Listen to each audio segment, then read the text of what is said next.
साथियों, रशिया ने अमेरिका के बिल्कुल नाक के नीचे ले जाकर के पनडुब्बी खड़ी कर दी है, जो कि परमाणु से चलने वाली है, परमाणु बम दागती है। न्यूक्लियर सबमरीन ले जाकर अमेरिका के बिल्कुल सामने ले जाकर रशिया ने खड़ी कर दी है। अब आप कहेंगे कि सर ये बात तो कुछ सुनी सुनी सी लग रही है। हमने कहा कैसे?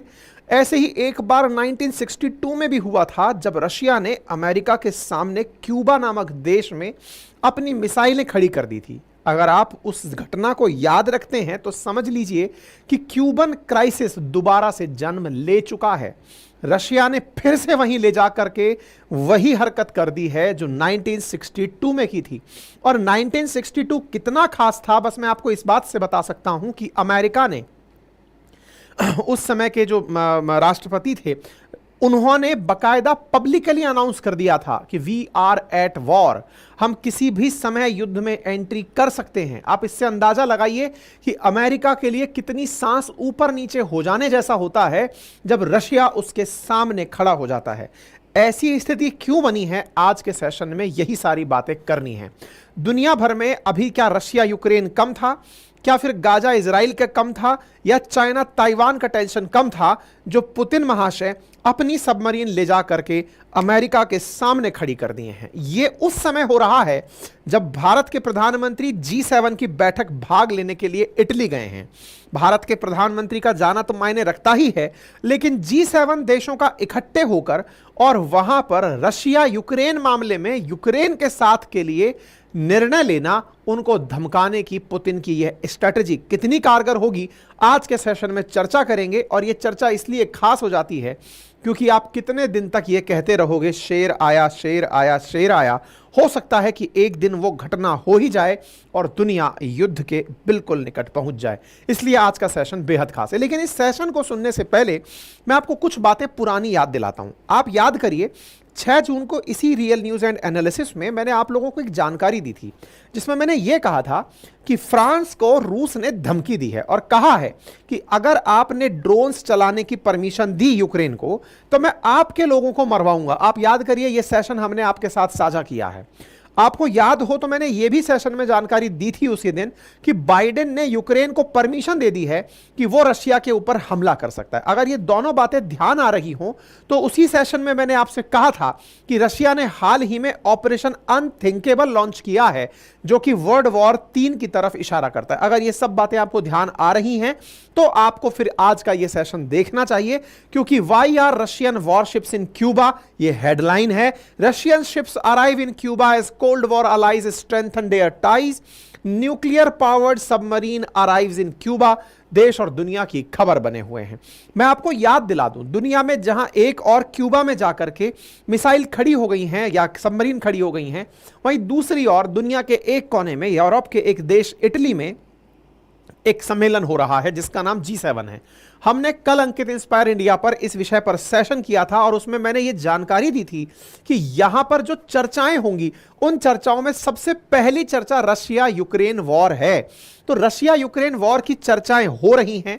साथियों, ये चर्चा साथ ही साथ तब और खास हो जाती हैं जहां एक और भारत के प्रधानमंत्री G7 में पार्टिसिपेट करने के लिए एज ए गेस्ट पहुंचे हैं।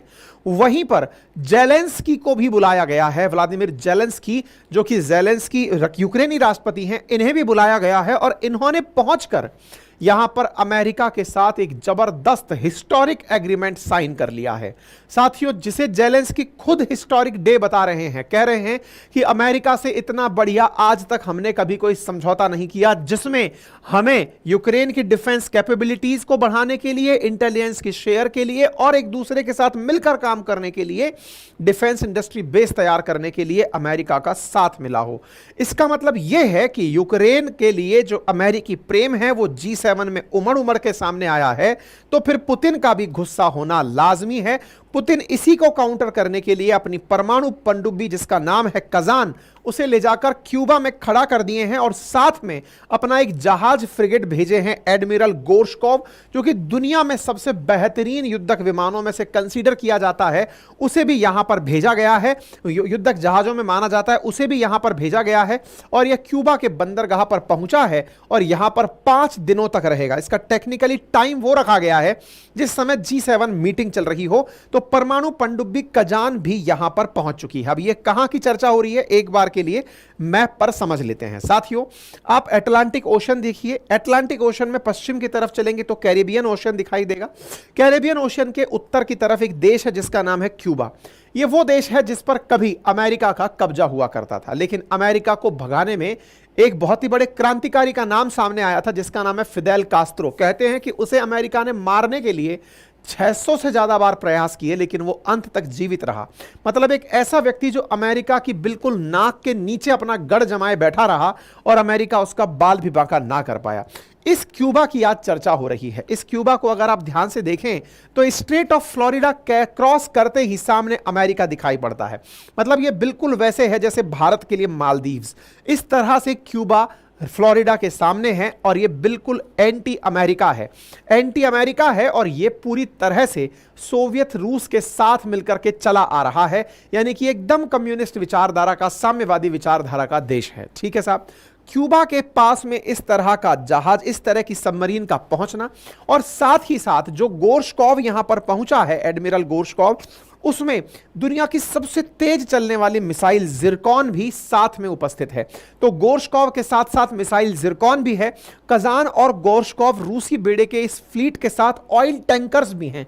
यानी एक प्रकार से यह समझकर चलिए कि रूस ने इस प्रकार का अपना बेड़ा यहां भेजा है कि अगर जरूरत पड़े तो यह अपने आप में काफी दिन तक युद्ध लड़ सकता है। हालांकि युद्ध लड़ने की आगाज के लिए एकदम अमेरिका के सामने रशिया मोर्चा खोल देगा, यह केवल कयास लगाए जा सकते हैं। लेकिन इस बारे में यह समझना आवश्यक है कि रूस जहां एक और यूक्रेनी फ्रंट पर युद्ध लड़ रहा है, वहीं दूसरी ओर अमेरिका को वहां जाकर उसी के देश में धमका रहा है कि अगर तुमने कुछ भी यूक्रेन के साथ ऐसा करने का प्रयास किया जो G7 में हो और वो मेरे खिलाफ हो, तो मैं तुम्हारे लिए यहां पर बिल्कुल नुमाइश लगाकर बैठा हूं। जब ये सब बातें हो रही हों तो निश्चित ही हर कोई व्यक्ति ये सोचना चाहेगा कि क्या पहले भी कभी ऐसा हुआ है क्या?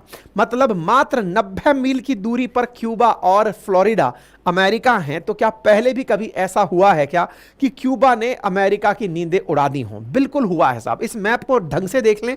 क्यूबा के अंदर एक जगह है जिसकी राजधानी है हवाना। हवाना सिंड्रोम के नाम से भी आपने कई बार सुना होगा। हवाना सिंड्रोम एक प्रकार का वो लक्षण है जिसमें कि अमेरिकी डिप्लोमेट्स को क्यूबा के अंदर इलेक्ट्रिक शॉक से परेशान किया जाता था। हमने इस पर सेशन किया पुराने जमाने में। फिलहाल के लिए हवाना और मियामी आमने सामने हैं। ये अमेरिका का फ्लोरिडा है और ये दोनों 90 मील की दूरी पर हैं। और यहां ले जाकर अगर रशिया अपना मिसाइल सिस्टम खड़ा है तो कुछ तो समझा रहा होगा, कुछ तो याद दिला रहा होगा। तो क्या याद दिला रहा है? तो आइए मैं आपको याद दिलाता हूं। क्यूबा का मिसाइल क्राइसिस जो हुआ था अक्टूबर 1962 में। साथियों, क्यूबा की खोज 28 अक्टूबर 1492 को कोलंबस के द्वारा की गई थी। कोलंबस ने खोज की, स्पेन ने इस पर शासन किया। क्यूबा पर अंग्रेजों ने 1762 में अधिकार कर लिया। अंग्रेजों ने क्यूबा पर स्पेन को हराकर कब्जा कर लिया और एक साल बाद ही वापस स्पेन को लौटा दिया, क्योंकि फ्लोरिडा से क्यूबा की अदला बदली कर ली गई थी। मतलब कि भाई फ्लोरिडा दे दो और क्यूबा ले लो। तो एक प्रकार से स्पेन के साथ एक्सचेंज कर लिया गया था। 1898 में युद्ध के दौरान अमेरिका और क्यूबा की सेनाओं के हाथों स्पेन की हार हो जाती है और स्पेन ने अपनी पूरी तरह से मतलब संप्रभुता त्याग कर इसे अमेरिका को सौंप दिया। अमेरिका यहां पर 1902 से कब्जा करके बैठा था। 1902 से अमेरिका जब यहां पर कब्जा करके बैठा रहा तो लंबे समय तक अमेरिका अपनी सेना को यहां पर बेस बनाकर रहा। लंबे समय तक बेस बनाकर रहा तो यहां पर धीरे धीरे अमेरिका के खिलाफ जनता में एक सेंटीमेंट उत्पन्न होना शुरू हुआ। जब सेंटीमेंट हुआ तो यहां पर एक नेता निकले जिनका नाम था फिदेल कास्त्रो, और उन्होंने अमेरिका को और अमेरिका द्वारा बिठाए गए पपेट राष्ट्रपति को भगाने का निर्णय लिया। परिणाम यह निकला कि फिदेल कास्त्रो के चलते अमेरिका ने जो अपना यहां पर एक पपेट राष्ट्रपति बिठाया हुआ था उसे हटना पड़ा, जिसका नाम बतिस्ता था। बतिस्ता को हरा करके फिदेल कास्त्रो सत्ता में चले आते हैं। आप हैं फिदेल कास्त्रो, जो कि अमेरिका के खिलाफ पूरी जनता को इकट्ठा करने में कामयाब होते हैं। फिदेल कास्त्रो अमेरिका के द्वारा क्यूबा में विकसित किए गए जितने भी बेसेस थे या फिर जो भी सेंटर्स थे उन सब पर अपना कब्जा कर लेते हैं और क्यूबा को अमेरिका से दूर भगा देते हैं। साथियों, ये वो व्यक्ति हैं जिन्हें मारने के अमेरिका के द्वारा 600 से अधिक प्रयास किए गए, लेकिन हर प्रयास में अमेरिका नाकामयाब इसलिए रहा क्योंकि फिदेल कास्त्रो समय के साथ ये सीख गए थे कि कोल्ड वॉर एरा में अमेरिका का विरोधी है सोवियत रूस। अगर सोवियत रूस का साथ इन्हें मिलेगा तो फिर अमेरिका इनका कुछ नहीं बिगाड़ पाएगा। यही हुआ, फिदेल कास्त्रो ने सोवियत रूस का साथ ले लिया और वामपंथी तरीके की सरकार अपने यहां पर बना ली, जिसके चलते रशिया यानी कि उस समय का जो सोवियत रूस है उसने इनकी मदद करने के लिए अपने वेपन्स को इनके यहां पर रखना शुरू कर दिया कि आप चिंता मत करिए, अमेरिका अब आपके ऊपर कोई नुकसान नहीं पहुंचा पाएगा, मैं आप लोगों के पास अपने वेपन्स भेज रहा हूं, इस प्रकार का सामान भेज रहा हूं जिसके चलते आप आसानी से अपने आप को सुरक्षित रख सकेंगे। कोई बात नहीं साहब। इधर अमेरिका फिदेल कास्त्रो को हटाने के लिए जो कास्त्रो के विरोधी लोग थे उन्हें इकट्ठा करके कास्त्रो के खिलाफ उकसा रहा था। इससे फिदेल कास्त्रो सचेत हो गए और अमेरिका के सभी प्रयासों को समझ गए कि अमेरिका मुझे हटाने के लिए किसी भी हद तक जाएगा। आप विचार कीजिए कि इन्हें मारने के लिए अमेरिका के द्वारा जहरीला पेन, जहरीली कॉफी, इवन गर्लफ्रेंड से धोखा, उसको भी स्पाई बना करके भेजा गया। मतलब अमेरिका ने वो हर प्रयास किया फिदेल कास्त्रो को खत्म करने के लिए जो वो कर सकता था, लेकिन कास्त्रो ने समय की मांग को समझा और अमेरिका के खिलाफ सोवियत रूस को साथ ले लिया। सोवियत रूस को साथ में लेकर के पूरी तरह अमेरिका के विरोध में तैयारियां शुरू कर दी। जहां 1961 में बे ऑफ पिग्स नाम से प्रॉपर तरीके से अमेरिका ने फिदेल कास्त्रो को हटाने का प्रयास किया था, उसके ही खिलाफ क्यूबा के अंदर अब एक अलग प्रकार का सेंटिमेंट क्रिएट हो चुका था। सोवियत रूस से कहा गया कि सर मुझे अमेरिका को मजा चखाना है, तो बोले चलिए मजा चखाते हैं। तो मजा चखाना है तो क्या करें, तो बोले सोवियत रूस आप मुझे कुछ हिंट दीजिए कि आप मुझे क्या मदद दे सकते हैं। बोले तुम जो चाहो, तो बोले तुम मेरे वेपन ले लो। बोले वेपन दे दो। अमेरिका को यह नहीं पता था कि सोवियत रूस ने क्यूबा में इतने सारे वेपन्स जमा दिए हैं, कहीं से इनपुट से खबर मिली। अमेरिकन एजेंसीज को यह जानकारी मिली कि रूस ने क्यूबा में अमेरिका के खिलाफ हमले की तैयारी कर ली है।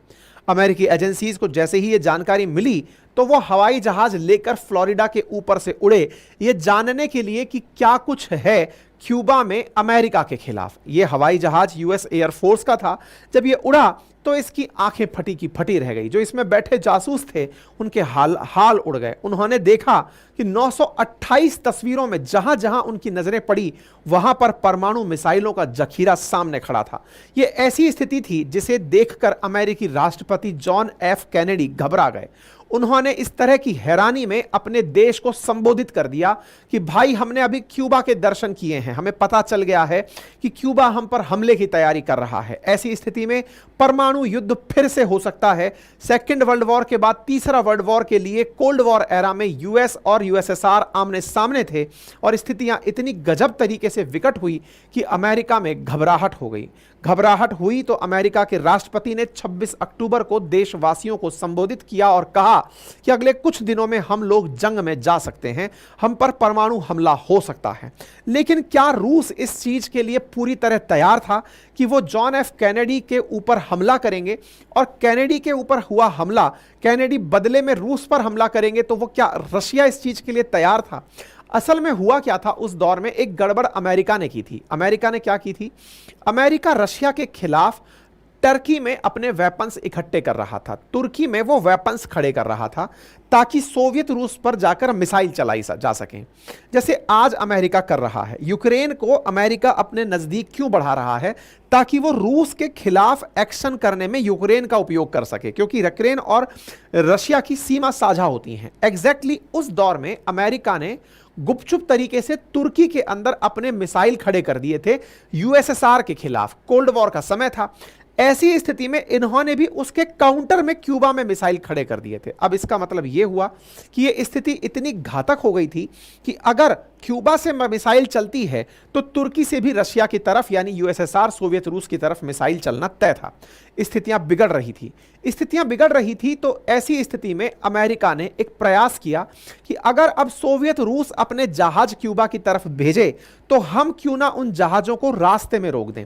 अमेरिका ने यही किया साथियों। रास्ते में अमेरिका ने एक प्रकार का ब्लॉकेड क्रिएट कर दिया ताकि सोवियत रूस के जहाज क्यूबा तक ना पहुंच पाएं। उसने पानी में बहामास के पास अपने जहाजों को एक लाइन से खड़ा कर दिया ताकि सोवियत रूस को अगर युद्ध का आवाहन देना है तो यहीं से दे दिया जाएगा। सोवियत रूस को अमेरिका ने पानी में ही आवाहन दे दिया कि आ जाओ, अगर युद्ध लड़ना है तो पानी में लड़ेंगे। आप ये देखिए, क्यूबा रहा, यहां पर अमेरिकी फ्लीट खड़ी है और इधर से यूएसएसआर के जहाज आ रहे हैं। दोनों का आमना सामना होता है। सोवियत रूस की सेनाएं यहां जाकर रुक जाती हैं। हालांकि इसने पहले से ही मिसाइल यहां तैनात कर रखी हैं जिनके चलते युद्ध का माहौल बना है, लेकिन सोवियत रूस और अमेरिकी जहाजों का अब यह पहली बार आमना सामना हो रहा था। इस आमने सामने में यह तय मान लिया गया था कि अब किसी भी समय एक दूसरे पर हथियारों का उपयोग किया जा सकता है। इसी बीच में एक खबर आती है और वो खबर आती है एक डिक्टोग्राफ के द्वारा। और डिक्टोग्राफ के द्वारा क्या था, मतलब ये तो तय हो गया था कि क्यूबा को ब्लॉक कर दिया था, लेकिन इसके साथ ही एक खबर निकलती है और वो खबर निकाली गई जुनिता मुआड़ी के द्वारा। जुनिता मुआड़ी जो हैं ये एक टिक्टोग्राफर थी। ये क्या होते हैं? टिक्टोग्राफ होता है जिसमें कि आप मैसेज भेजते हैं एक देश से दूसरे देश की तरफ, उन्हें इंटरसेप्ट करती हैं खुफिया एजेंसीज। इन्होंने एक मैसेज इंटरसेप्ट किया और वो मैसेज था कि इस खाड़ी में खड़े हुए जो रशियन जहाज हैं वो वापस लौट रहे हैं। ये वो मैसेज था जिसके चलते अमेरिका को ये आंसर मिलने वाला था कि रशिया युद्ध में है या युद्ध से बाहर है, क्योंकि उस समय स्थितियां ऐसी बन गई थी कि अमेरिका यूनाइटेड नेशंस को संबोधित करने जा रहा था कि हम पर हमला हुआ है और हम उसका जवाब देने जा रहे हैं। ऐसे समय पर इनके द्वारा दिया गया ऊपर की तरफ यह मैसेज कि सर रशियन फोर्सेस लौट रही हैं, बस ये खबर थी जिसने अमेरिका को युद्ध से बस छू के बाहर निकाल लिया। एक खबर, एक मैसेज जुआनिटा मूडी का, जिसने तत्कालीन रूप से अमेरिका को अनाउंस करने से रोक लिया कि हम अब युद्ध में हैं। खैर, हुआ परिणाम यह कि रशियन जहाज यहां से लौटे, लेकिन रशिया ने अपनी तरफ से शर्तें अमेरिका के सामने रख दी कि अगर आप चाहते हैं कि युद्ध ना हो तो चलिए नेगोशिएशन करिए। नेगोशिएशन में दो बड़ी शर्तें लगाई गई। पहला कि अमेरिका फिर कभी क्यूबा पर आंख उठाकर नहीं देखेगा, यानी क्यूबा की सुरक्षा की जिम्मेदारी सोवियत रूस ने अपने ऊपर ले ली। और नंबर दो, अमेरिका ने जो तुर्की में अभी जाकर अपने परमाणु बम खड़े किए हैं या फिर मिसाइलें खड़ी की हैं, ये इन्हें हटाएंगे। अमेरिका दोनों ही बातों के लिए माना और क्यूबा इस प्रकार से हमेशा के लिए सुरक्षित हो गया। और फिर तुर्की से भी अमेरिका ने अपने जहाज हटाए, अपने वेपन्स हटाए और फाइनली जाकर के युद्ध के बादल छट गए। आज के समय में इस बात का महत्व क्या है? इस बात का महत्व है काउंटर मेजर्स करना, यानी कि एक देश को दूसरे देश से चुनौती देते हुए पीछे धकेलना। ऐसी स्थिति में आज अगर रशिया यूक्रेन कॉन्फ्लिक्ट में अमेरिका यूक्रेन के साथ एग्रीमेंट कर रहा है तो ऐसी स्थिति में ध्यान रखने वाली बात यह है कि यूक्रेन को रोकने के लिए फिर से अमेरिका को धमकाने में क्यूबा का उपयोग कर रहे हैं पुतिन। यही कारण है कि रशिया का जो नेवल फोर्स है वो ड्रिल करने के लिए क्यूबा पहुंच चुका है। और ऐसी स्थिति में जब इनसे पूछा गया कि क्या परमाणु बम भी लाए हो क्या, तो इन्होंने साफ मना किया, नहीं परमाणु बम नहीं लाए हैं, बस परमाणु रिएक्टर से चलने वाली सबमरीन लेकर आए हैं। खैर, इस बीच में अमेरिका ने यूक्रेन के साथ एक ऐसा एग्रीमेंट साइन कर लिया है जिसे यूक्रेन बड़ा खुशी के साथ सेलिब्रेट कर रहा है। कह रहा है कि हमने ऐतिहासिक क्षण हासिल कर लिया है। अमेरिका के साथ 10 साल के लिए ऐसा एग्रीमेंट हुआ है जिसे हम हिस्टोरिक कहेंगे, जो आने वाले समय में यूक्रेन के काम आने वाला है। अमेरिका एनी टाइम अब यूक्रेन के साथ खड़ा रहेगा। इस बात के क्या मायने हैं ये तो समय बताएगा, लेकिन फिलहाल के लिए पुतिन की ये वॉर स्ट्रेटजी क्या कुछ और G7 के अंदर होने से रोक सकती है अथवा नहीं, ये देखना होगा। मेरे प्यारे साथियों, इसी के साथ में आपके कमेंट्स कमेंट बॉक्स के अंदर मांगने अपेक्षित हैं। और एक अनाउंसमेंट है आप लोगों के लिए, और वो अनाउंसमेंट ये है कि आप लोगों के लिए 16 तारीख से एनसीईआरटी फाउंडेशन बैच के अंदर एडमिशंस ओपन है। ऑलरेडी आज से ओपन कर दिए गए हैं। यूपीएससी को डेडिकेटेडली ध्यान में रखते हुए हिस्ट्री, ज्योग्राफी, पॉलिटी, इकोनॉमी का यूपीएससी फाउंडेशन एनसीईआरटी बैच मात्र 4999 में लाया जा रहा है, जिस बैच में आप लोगों के लिए प्रॉपर तरीके से एनसीईआरटी की बुक्स का डिस्कशन होगा। फाउंडेशन बैच तो होगा ही होगा, साथ ही साथ आपको एनसीईआरटी का बैच मिलेगा, एनसीईआरटी का कंटेंट मिलेगा और साथ में आपको प्रॉपर तरीके से टाइम इंटरवल पर टेस्ट मिलेंगे, जो आपको जो पढ़ाया गया है एनसीईआरटी से आपके जो सवाल जवाब हैं वो पूरे बन जाएंगे। इस खास मौके पर इस बैच को क्यों लाया जा रहा है, इसका कारण जान लीजिए। क्योंकि 16 तारीख को यूपीएससी का प्रीलिम्स है।